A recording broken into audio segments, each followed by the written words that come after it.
दोस्तों अस्सलाम वालेकुम रहमतुल्लाहि व बरकातुहू। ईरान और इज़राइल के दरमियान जो हालिया जंग जारी है, इससे उम्मीद है कि आप सब वाकिफ़ होंगे।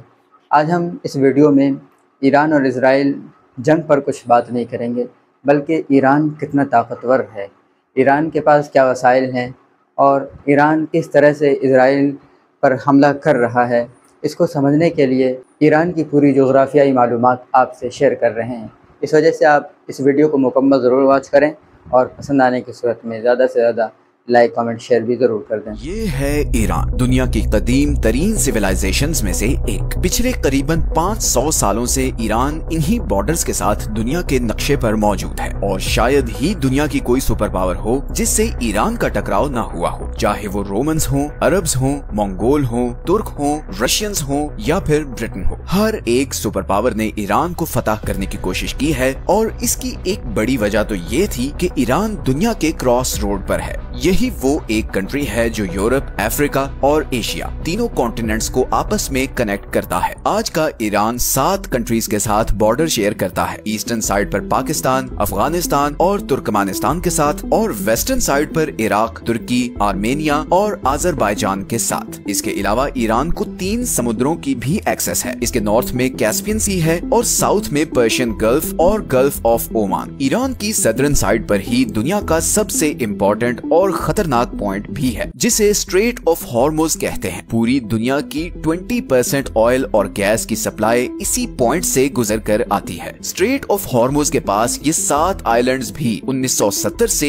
ईरान के कंट्रोल में है। हालांकि इससे पहले इन पर यूएई का कंट्रोल था। इसी तरह इधर कैस्पियन सी में भी ये आशूरा डे आइलैंड ईरान के कंट्रोल में है। पिछले 40 सालों से ईरान वेस्टर्न वर्ल्ड के लिए एक सरदर्द बना हुआ है। लेकिन आखिर ऐसी क्या वजह है कि इतनी पावरफुल आर्मीज और इकोनॉमीज होने के बावजूद अभी तक कोई भी वेस्टर्न कंट्री ईरान पर अटैक करके उस पर कब्जा नहीं कर सकी? सब कंट्रीज जानते हैं कि ईरान पर डायरेक्ट अटैक करना बहुत ज्यादा बैकफायर कर सकता है। ईरान को अनकॉन्करेबल बनाने में बहुत सी और रीजंस के साथ साथ उसकी ज्योग्राफी का भी बहुत बड़ा रोल है। सच यह है कि आज की वीडियो में हम देखेंगे कि ईरान की हिस्ट्री, उसकी ज्योग्राफी और उसकी प्रॉक्सी वॉर्स ने उसे इतना पावरफुल कैसे बना दिया है। सबसे पहले हम ईरान की ज्योग्राफी को समझते हैं। ईरान की सदर्न और वेस्टर्न साइड पर ज़ैग्रोस माउंटेन रेंज है। ईरान की कोस्ट लाइन से लेकर इराक और ऊपर तुर्की तक फैली हुई ये माउंटेन रेंज ईरान को एक जबरदस्त नेचुरल प्रोटेक्शन देती है। ये सारा एरिया बहुत ही पथरीला है और इसे क्रॉस करना बहुत ज्यादा मुश्किल है। इन पहाड़ों का ईरान को इतना फायदा है कि 1980 में जब इराक ने ईरान पर अटैक किया तो उसका प्लान ये था कि एक तो वो यहाँ खुजिस्तान के ऑयल रिच सूबे पर कब्जा कर ले और फिर यहाँ से आगे ईरान के बाकी शहरों पर भी कब्जा करके ईरानियन रेवोल्यूशन को कुचल दे, क्योंकि सब अरब कंट्रीज डरे हुए थे कि ईरानियन रेवोल्यूशन के असरात बाकी अरब तक ना फैल जाएं। मगर इराकी आर्मीज 2 सालों में सिर्फ इधर खुजिस्तान तक ही पहुंच सकी। उन्होंने बहुत कोशिश की कि वो ज़ैग्रोस के पहाड़ों को क्रॉस करके ईरान पर कब्जा कर सके, मगर उन्हें कामयाबी नहीं मिली और फिर इवेंचुअली ईरान इराकी फोर्सेस को पीछे धकेलता हुआ इराक के अंदर तक घुस गया। मगर यहाँ पर ईरान को भी ये मसला आया कि जहाँ इराकी आर्मी को आसानी से उसके शहरों से सप्लाई मिल रही थी, वहीं ईरानी आर्मी को सप्लाई पहुँचाना बहुत मुश्किल हो गया, क्योंकि ईरान के सारे बड़े डिपो और शहर ज़ैग्रोस माउंटेन रेंज के दूसरी तरफ थे। यही वजह है कि 8 साल बाद ये वॉर बगैर किसी नतीजे के खत्म हो गई और दोनों कंट्रीज के बॉर्डर में 1 इंच भी चेंज नहीं आया। इसी तरह ईरान के नॉर्दर्न साइड पर कैस्पियन सी के साथ अल्बोर्ज माउंटेन रेंज है, जो इसे नॉर्दर्न साइड से प्रोटेक्शन देती है। और ये पहाड़ सिर्फ ईरान को नेचुरल प्रोटेक्शन ही नहीं बल्कि बहुत से रिसोर्सेज भी देते हैं। ये दोनों mountain ranges uranium, silver, gold और जिंक से माला माल हैं। ईरान के पास दुनिया के सबसे बड़े जिंक के रिजर्व्स हैं। इसी तरह 20th सेंचुरी ने ईरान की इस ज्योग्राफी को 4 चांद लगाए, जब यहाँ पर्शियन गल्फ के पास ऑयल और गैस के बहुत बड़े रिजर्व्स डिस्कवर हुए। आज की डेट में पूरी दुनिया के 10% ऑयल और 15% नेचुरल गैस गैस के रिजर्व्स ईरान के पास हैं। ईरान को एक और चीज जो प्रोटेक्शन देती है वो 2500 किलोमीटर लंबी ये कोस्ट लाइन है जो 2 समुद्रों के बीच डिवाइडेड है। बंदर अब्बास ईरान का सबसे बड़ा सी पोर्ट दुनिया के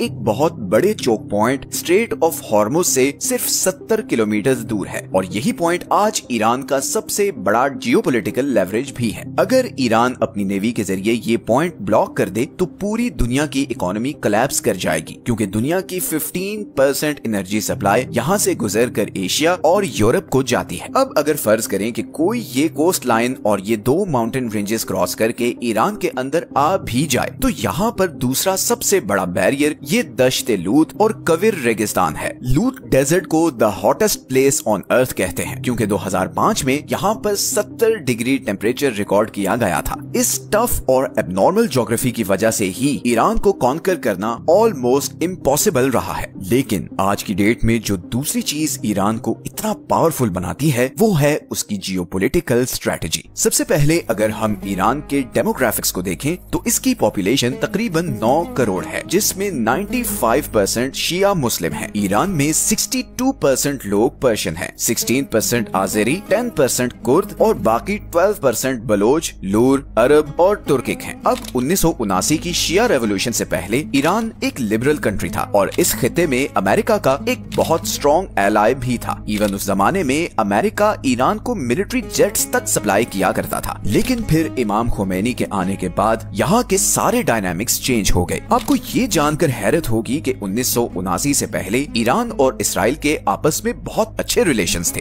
इनफैक्ट ईरान 1948 में इसराइल को एक्सेप्ट करने वाला दूसरा सबसे बड़ा मुस्लिम मेजॉरिटी कंट्री था। लेकिन इमाम खोमेनी ने आते ही पैलेस्टीनियंस की सपोर्ट में आवाज उठाई और ऐलान किया कि अब से इसराइल ईरान का नंबर 1 एनिमी है। तेहरान ने इसराइल के साथ सारे डिप्लोमेटिक टाइज खत्म कर दिए। इसराइल जाने वाली सारी फ्लाइट्स कैंसिल कर दी गयी और तेहरान में मौजूद इसराइली एम्बेसी को पैलेस्टीनियन एम्बेसी में कन्वर्ट कर दिया गया। इसका सबसे पहला नतीजा तो ये हुआ कि इसराइल के साथ साथ ईरान के अमेरिका के साथ भी ताल्लुकात खराब होना शुरू हो गए। लेकिन ताल्लुकात की ये खराबी सिर्फ इसराइल और अमेरिका तक ही नहीं रही, बल्कि ईरान के गिर्द मौजूद सारी अरब स्टेट्स भी शिया रेवोल्यूशन के बाद अलर्ट हो चुकी थी। वो सब इस बात से खौफजदा थे कि कहीं ईरान की आइडियोलॉजी इधर अरब स्टेट्स तक ना पहुंच जाए और इसके नतीजे में उनकी किंगडम्स को अच्छा खासा नुकसान पहुंच सकता है। बिकॉज इन सब अरब स्टेट्स में बादशाहत थी। 1980 में इन्हीं सब अरब स्टेट्स ने मिलकर सद्दाम हुसैन को ईरान पर अटैक करने के लिए बैक किया था। यहीं पर ईरान को भी समझ आ गई कि अगर उसने सरवाइव करना है तो उसे अपनी आइडियोलॉजी को बाहर दूसरे कंट्रीज तक पहुंचाना होगा, क्योंकि उसके और उसके सबसे बड़े दुश्मन इसराइल के बीच ये सारे अरब कंट्रीज हैं जो उसके सख्त खिलाफ हैं। इसीलिए उसे कुछ ऐसा करना होगा कि इसराइल से दूर होने के बावजूद वो उसको थ्रेट कर सके। और यहीं पर ईरान ने ऐसे सारे ग्रुप्स को सपोर्ट करना शुरू किया जो एंटी इसराइल या एंटी ज़ायनिस्ट्स थे, जैसे कि पैलेस्टाइन में हमास, लेबनान में हिजबुल्ला, सीरिया में फातिमियून ब्रिगेड, इराक में अल बदर और यमन में हौसी। इस सारे नेटवर्क को द एक्सिस ऑफ रेजिस्टेंस कहा जाता है और इसी नेटवर्क के जरिए ईरान इसराइल और इवन अरब कंट्रीज पर भी प्रेशर रखता है कि वो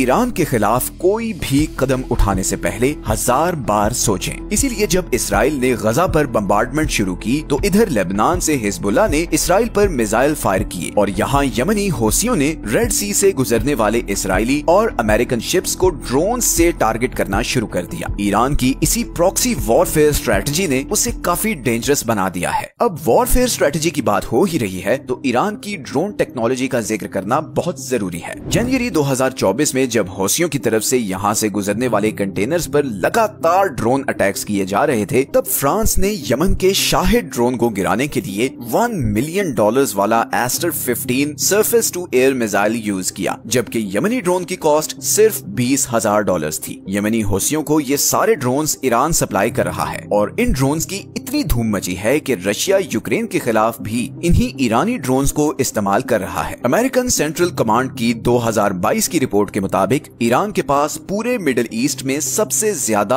और मॉडर्न बैलिस्टिक मिसाइल हैं। ईरान के सारे मिसाइल्स 2000 किलोमीटर तक अपने टारगेट को हिट कर सकते हैं। तो इन अ नटशेल अगर हम ईरान की ज्योग्राफी, उसकी प्रॉक्सी स्ट्रेटजी और ड्रोन टेक्नोलॉजी को देखें तो इसके बावजूद कि ईरान पर वेस्टर्न दुनिया की सैंक्शंस हैं और उसकी इकोनॉमी ऑफिशियल ग्राउंड्स पर बहुत छोटी है। ईरान एक ऐसे कंट्री के तौर पर सामने आता है जिसके पोटेंशियल के बारे में बहुत सी अनसर्टेनिटीज हैं, चाहे वो उसका न्यूक्लियर प्रोग्राम हो, प्रॉक्सी नेटवर्क्स की फंडिंग हो या मिसाइल टेक्नोलॉजी। ईरान के बारे में बहुत से ग्रे एरियाज हैं जिनकी वजह से वेस्टर्न कंट्रीज उस पर डायरेक्ट अटैक करने से कतराते हैं। अगर हम सिर्फ यही एक पॉइंट को देखें कि दुनिया के 2 choke points strait of Hormuz और बाब अल मंदेब ईरान की टारगेट रेंज में हैं, तो यही चीज उसे बहुत पावरफुल लेवरेज दे देती है। और अब तो रशिया और चाइना भी अनऑफिशियली ईरान को बैक कर रहे हैं। अभी हाल ही में जब हमास के लीडर इस्माइल हुनिये को ईरान में असैसिनेट किया गया, तो बहुत सी ऐसी अनकन्फर्म रिपोर्ट्स भी सामने आई कि रशियन इंटेलिजेंस और मिलिट्री जनरल्स ईरानी ऑफिशियल से मिले हैं और उन्हें यकीन दिलाया है कि अगर वो इसराइल के खिलाफ रिटेलिएट करते हैं तो वो